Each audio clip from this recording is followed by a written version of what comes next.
আচ্ছা, বাংলা সাহিত্যে প্রথম উৎসর্গপত্র কে চালু করেন জানেন? বা উৎসর্গপত্র প্রথা চালু করেন কে জানেন?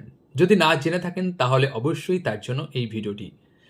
উৎসর্গপত্র প্রথম চালু করছেন কবি রঙ্গলাল বন্দ্যোপাধ্যায় এবং যদিও তার একটা ছোট্ট ইতিহাস রয়েছে। ইতিহাসটি হচ্ছে যে রামবাগানের দত্ত পরিবারের হরচন্দ্র দত্ত এবং কৈলাসচন্দ্র বসু উভয়েই বাংলা কবিতা নিম্নমানের এই ধরনের মানসিকতা থেকে তারা সমালোচনা করেন এবং যার প্রতিবাদ স্বরূপ রঙ্গলাল বন্দ্যোপাধ্যায় একটি প্রবন্ধ লিখেন এবং প্রবন্ধটির নাম হচ্ছে বাংলা কবিতা বিষয়ক প্রবন্ধ এবং এই প্রবন্ধটি কিন্তু বিটন সোসাইটিতে তিনি পাঠ করছেন এবং প্রতিবাদ জানাচ্ছেন এবং এই প্রবন্ধটি 1852 সালে প্রকাশিত হয় এবং যখন প্রকাশিত হয় তখন তিনি এই গ্রন্থের টি উৎসর্গ করছেন রাজা জয়নারায়ণ ঘোষালের পৌত্র সত্যচরণ ঘোষালকে 1259 বঙ্গাব্দে।